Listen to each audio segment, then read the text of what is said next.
Bien, salut à tous. Aujourd'hui je ne suis pas sur la ferme, je rends visite à Guillaume. Je le connais grâce au réseau social Twitter. On échange par internet mais on ne s'est jamais vu. Et donc je lui rends visite à 1 heure de la ferme, ici dans le pays de Bourgueil. Sa famille cultive des vignes. Il m'a invité en cette période de vendange à venir voir comment ça se passe avec les machines et aussi au chai lorsque l'on transfère les raisins dans les cuves. Plein de manipulations que je ne connais pas, donc c'est parti, je pars à sa rencontre.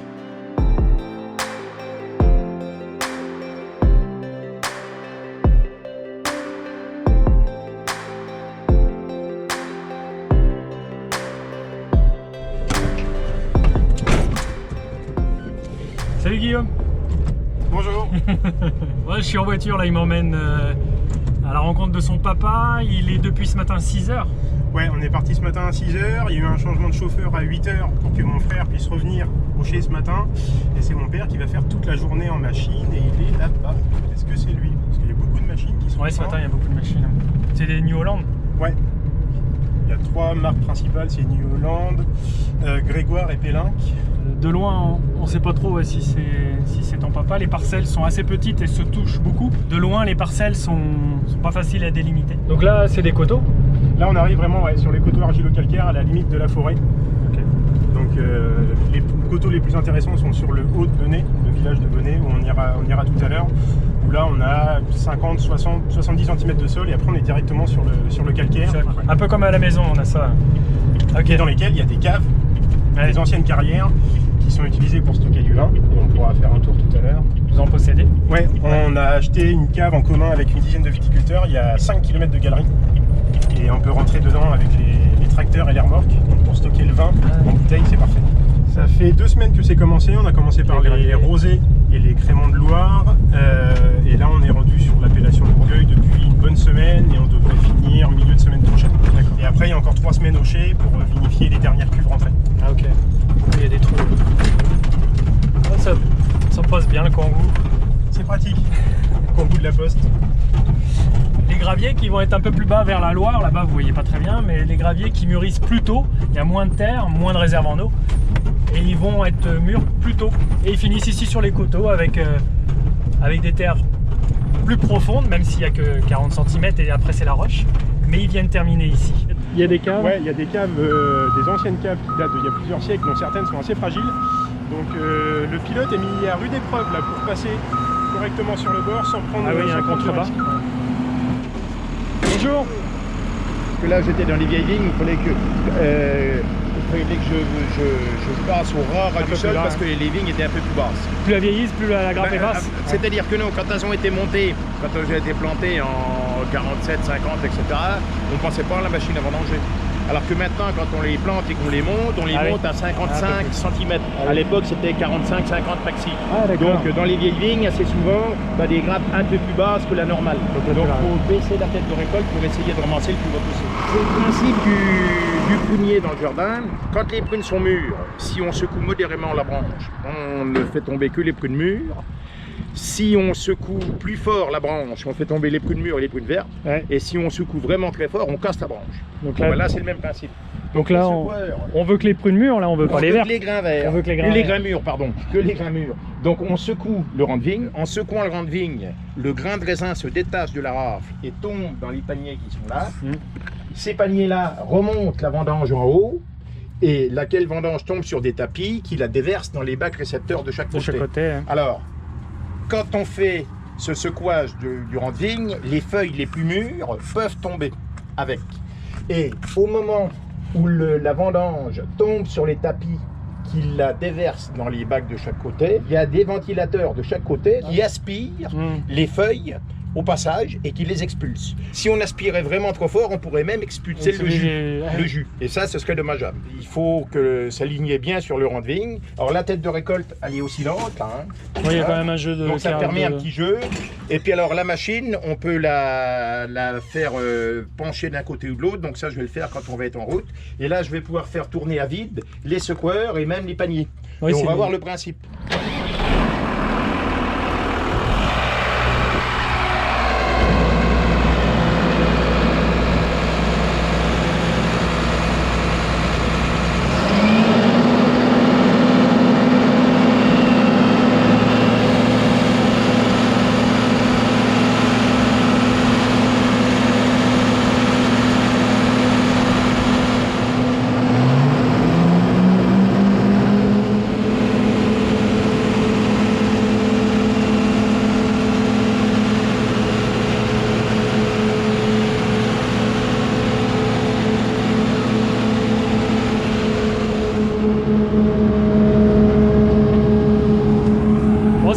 poussière comme une moissonneuse. Mais là, si le chauffeur fait bien le boulot, que la fréquence de secouage est bonne, normalement il reste quasiment rien. Donc là, c'est passé, et là, c'est à faire. La particularité de 2019, c'est qu'on cumule un petit peu tout ce qu'on a eu depuis 5 ans. On a gelé en début d'année. On a eu après pas mal d'eau pendant la fleur. Donc les grains sur une même grappe n'ont pas forcément la même maturité à quelques jours près. Ah ouais. Et après on a eu la sécheresse. Donc c'est une année assez compliquée en termes de gestion, mais au final le temps est plutôt bon pour les vendanges. On devrait quand même faire plutôt un bon millésime. On s'en sort bien vu l'année qui était quand même assez compliquée. Ouais, on en herbe toujours un rang sur deux pour 2 raisons. Alors déjà pour pouvoir marcher dans les vignes, c'est toujours plus agréable de marcher sur un enherbement que dans de la terre qui est travaillée. Pour le passage des tracteurs aussi, et de la machine, comme ça même sur un sol un peu trempé, on ne s'embourbe pas. Et il y a aussi un autre intérêt, c'est de maîtriser la vigueur de la vigne. Parce que si la vigne est trop vigoureuse, elle va faire trop de rendement. Et tu vas un peu laisser d'avoir une herbe qui pompe les nutriments ou l'eau, ça va la calmer. C'est ça. Ça a pas loin de 60, un peu plus de 60 ans. 60 ans, ah ouais. Et du coup, on là-bas, c'est un tout petit peu plus jeune, c'est une petite cinquantaine d'années. On voit, c'est un peu moins gros. Un peu moins gros. Ça a peut-être 50 ans. D'accord. Et au bout de combien de temps va falloir penser à le renouveler? Tant que ça produit, on les laisse. Après, arriver à 60-70 ans, on va avoir de plus en plus de celles qui meurent. Ah oui.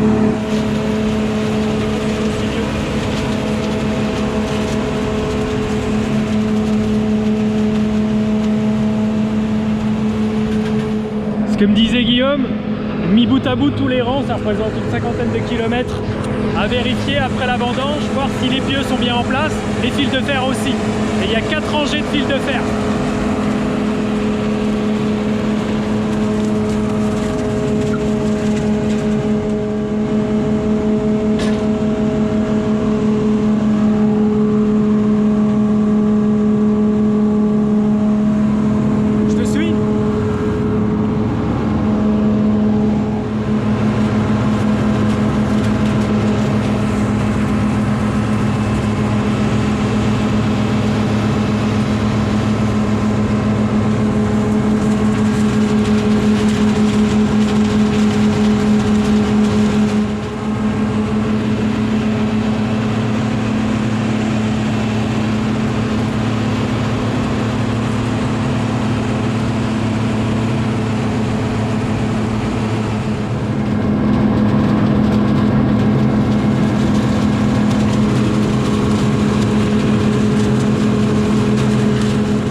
Il faut être un sacré pilote, t'as des caméras. Ouais, faut, mais c'est sympa à conduire. Enfin, c'est moins rustique que les premières. Nous, on a commencé en 83 et 84, les premiers essais, et on a acheté notre première machine en Cuma à l'époque, en 85. Ah, putain, merde, il y a le fil. Et ça, c'est notre 4e. Ouais. Bon, maintenant, il n'y a plus grand chose qui évolue. Hein. C'est au niveau de la conduite, du confort, des trucs comme ça, mais sur les réglages et tout, c'est au point. Et on passe pas à des rangs supplémentaires, c'est toujours un seul rang. Toujours un seul rang. Tu peux pas avoir la tension sur plusieurs rangs. Et puis alors, des lignes palissées. Palissées, ça veut dire palissées, c'est-à-dire les rameaux bien serrés en képi de fer. Parce que si tu es dans les lignes comme les anciennes lignes du Mini, par exemple, en gobelet, c'est-à-dire des pieds de vigne qui sont conduits de façon à faire la forme d'un verre, et ben tu peux pas ramasser ce qu'il y a dans le cœur. Pour que ça soit même mieux palissé, qu'on est plus exigeant sur la qualité du palissage que l'on fait maintenant que quand on vendangeait à la main dans le temps. Parce que quand on vendangeait à la main dans le temps, même s'il y avait une grappe qui était au ras du sol, parce que le rameau avait été mal relevé, on la ramassait quand même. Ici, là, si c'est mal palissé, qu'il y a un rameau qui est au ras du sol, qui n'a pas été relevé entre les fils, ben, les grappes vont rester.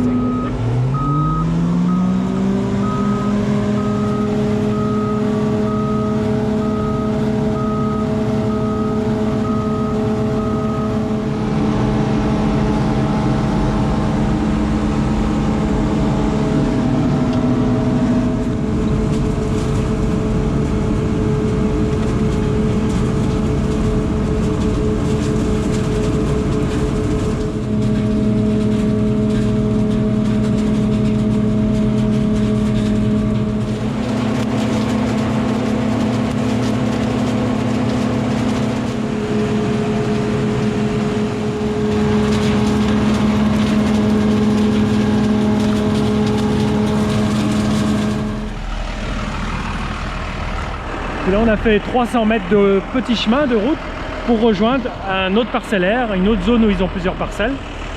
Donc comme je le disais, c'est très morcelé. Ils ont une centaine de parcelles pour une cinquantaine d'hectares.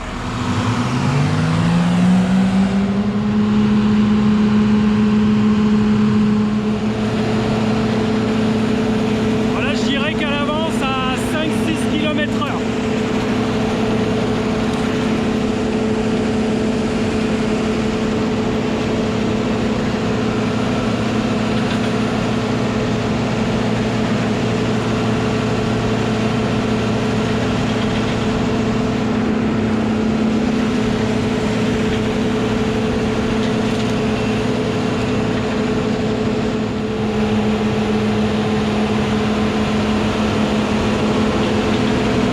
La flotte et des températures peu élevées, donc tu vois même sur les grappes à côté. Ah oui, ça c'est un fécondé. Les fleurs qu'on a avorté. D'accord.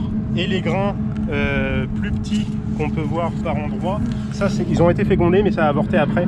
Donc du coup ça donne pas un grain complet comme les autres. La plupart des grains qui sont bien mûrs, ils sont petits. C'est normal ou... Ces cépages là, le Cabernet Franc, ça fait pas des très gros grains. Ah d'accord. Et c'est assez classique. Là j'ai une question, vous en vendangez à la main aussi? On en fait une petite partie à la main pour les créments de Loire, parce que c'est en grappe entière obligatoire. Donc là, ce pied là il est malade, me dit Guillaume. Donc peut-être qu'il se reprendra l'année prochaine, mais bon, certainement qu'il va être fragile pour les années futures. Tu as pris un exemplaire. Avec les feuilles bien rouges. Et puis ça c'est un petit peu d'oïdium qu'on a eu en fin de campagne, le petit champignon qui se développe. Donc c'est très léger, c'est pas dommageable. Et là c'est de l'érinose, donc en fait c'est des petits acariens qui font leur petite maison derrière. Et puis, mais c'est pas dommageable, surtout grâce à l'enherbement qui héberge une petite faune d'insectes qui viennent aussi réguler ces populations là. Donc on en trouve par-ci par-là, mais c'est pas dommageable et on les laisse vivre tranquillement. Mais moi je peux pas m'en empêcher. Faut pas m'embaucher sur un chantier comme ça, je vais ralentir le travail. Si tu veux impressionner tes amis sur la reconnaissance des cépages, le Cabernet Franc il a toujours une petite encoche de l'aisselle là, alors pas sur toutes les feuilles, mais d'accord, tu as toujours le petit truc comme ça, et c'est ce qui permet de le reconnaître. Là on a des grappes qui sont bien formées. Ouais, elles sont belles hein. Avec le corps, l'aile, deuxième aile, là ça c'est une très belle grappe de Cabernet Franc. Là tu vois le flux de sève. Il se fait que sur il se fait que sur cette partie là, tout ça c'est du bois mort là. Donc il est quand même vachement fragilisé. Mais il est un petit peu productif. Mais lui il a quand même un peu produit. Nous dans les variétés de blé tendre par exemple, il y a de la recherche variétale, j'ai tout un panel de variétés. Et concernant un Cabernet Franc, est-ce que les cépages, il est définitif, c'est le même, c'est tous les ans, il n'y a pas de recherche possible? Il y a des sélections qui sont faites de clones. Alors il y a des spécialistes de l'ampélographie, qui est la science des cépages, qui se déplacent dans des très vieilles parcelles pour identifier des individus de Cabernet Franc intéressants, qu'on sélectionne, qu'on étudie pendant 4 ou 5 ans en institut pour voir comment ils se comportent dans différentes régions. Et s'il est indemne de virose, donc des virus des plantes et de phytoplasme, il est inscrit au catalogue et ensuite il est mis à disposition des pépiniéristes qui vont proposer un nouveau clone de Cabernet Franc. Donc c'est pour ça que les vieilles parcelles sont intéressantes et sont préservées pour voir justement vérifier s'il n'y a pas un individu de Cabernet Franc qui est particulièrement intéressant parce qu'il résiste un petit peu mieux à l'ESCA par exemple, ou il est un peu plus tardif ou un peu plus précoce. Avec le réchauffement climatique, on vendange de plus en plus tôt, on aimerait bien vendanger un peu plus tard pour éviter d'avoir des raisins trop sucrés et des vins trop alcoolisés. Donc là, la recherche c'est plus sur des cépages qui ont plus de mal à mûrir, donc qui vont être mûrs un peu plus tard pour éviter d'avoir trop de sucre. Sauf que c'est 10 ans de sélection pour un clone, et dans 10 ans, peut-être que le souci ce sera plus ça, ce sera peut-être une résistance à une autre maladie. Non.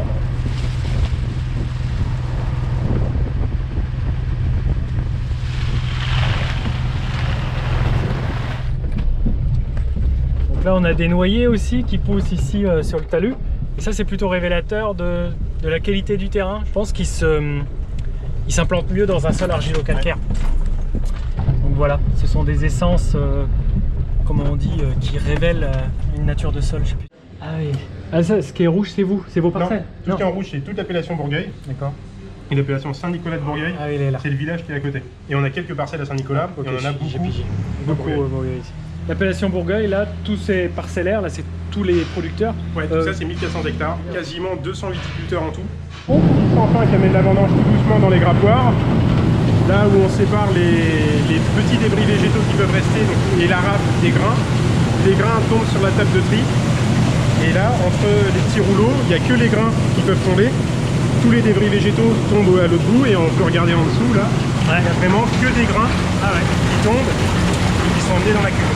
Et l'objectif depuis la vendange et la machine, c'est de conserver la baie entière, qu'elle arrive ici entière à tomber ici. Le plus intact possible. Et ensuite ici, si elle est cassée, c'est grave ou pas?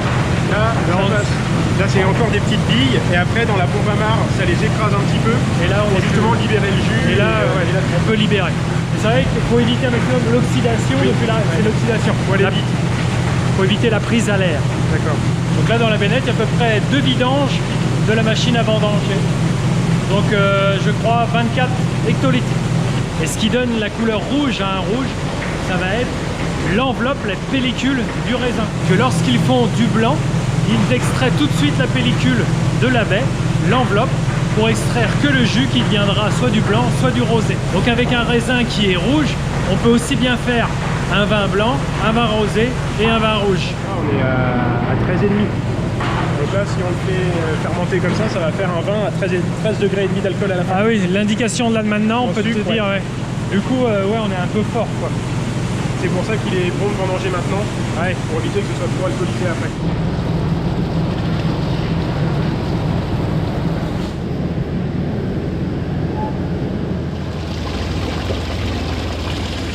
Hop là. Merci. Donc là, on est en train de déguster du jus, pas encore de la bernache, parce que la bernache, elle l'est bernache quand elle commence à faire un peu d'alcool. Et là, on n'est vraiment pas dans... Voilà, les levures, on peut encore travailler. Ah oui, on est clairement dans le jus. Excellent. Et là, ils font une action d'oxygénation des cuves. Ils font remonter le jus qui est dans le bas des cuves à la tête de la cuve, là où il y a le marc. C'est ça. Et comme ça, ce fait de faire circuler la matière crée le vin, tout simplement. Il faut que ça circule, comme dans notre estomac.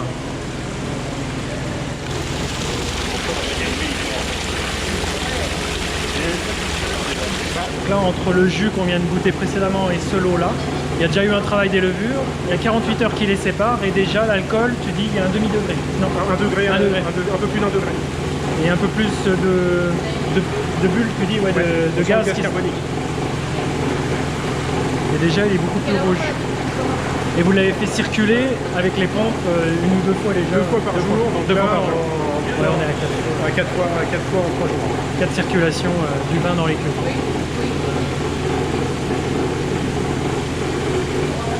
Donc là, on est sur de la bernache.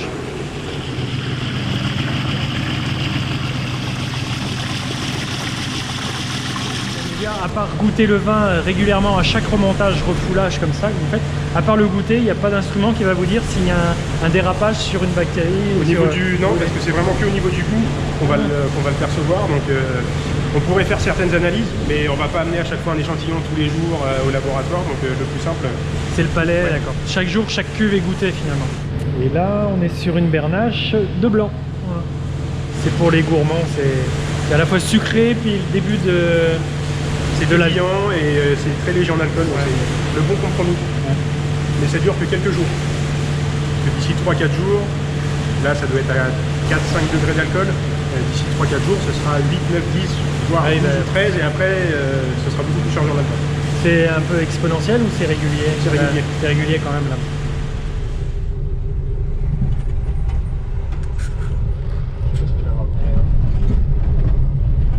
Oh là là, spectaculaire. Ça filme bien un peu. Okay. Je vais allumer la lumière et mettre le jeton de présence. Donc là, Guillaume, il m'emmène dans un lieu où ils font passer quelques années à vos bouteilles ici. Ouais, il y a certaines cuvées où les bouteilles vont rester 1 ou 2 ans. Et là, c'est une cave qui est en copropriété avec une petite dizaine de viticulteurs. Donc là, on est encore dans les communs, dans la partie en copropriété. Et on va arriver un peu plus loin au portail de notre cave. D'accord.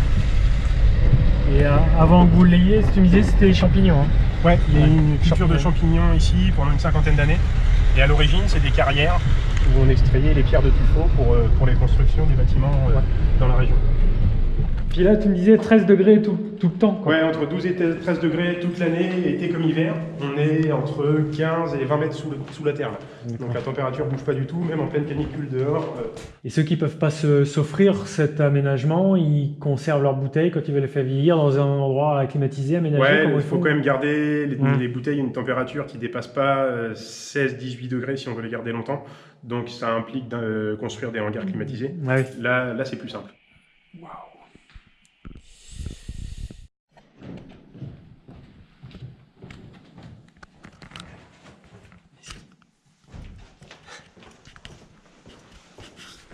C'est du chenard, on appelle ça comme ça ici. C'est du silex qui fait en fait le plafond de la cave du dessous et qui fait le plancher des caves qui sont au-dessus. Donc là, il y a quasiment 40 cm qui sont hyper denses. Ah oui. Donc ça nous sécurise aussi en dessous. On est sûr avec ça comme plafond. Oui, et puis eux, ça comme plancher. C'est qu'au-dessus, il y en a aussi un peu. Il y a 2 niveaux de cave qui se superposent. Donc là, on est tranquille avec cette couche-là entre les deux.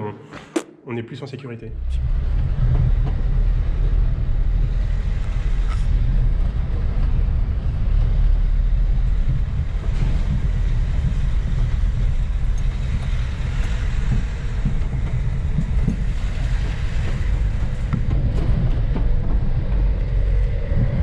À Guillaume, heureusement qu'il est là pour me guider parce qu'il y a 5 km de galerie et j'aurais jamais trouvé la sortie là maintenant. Ouais. Merci Guillaume pour cette visite avec ta famille et tout, c'était génial. J'ai découvert plein de trucs, j'espère que vous aussi. Voilà, je vous dis à mardi prochain, 7h30 sur la ferme. Salut!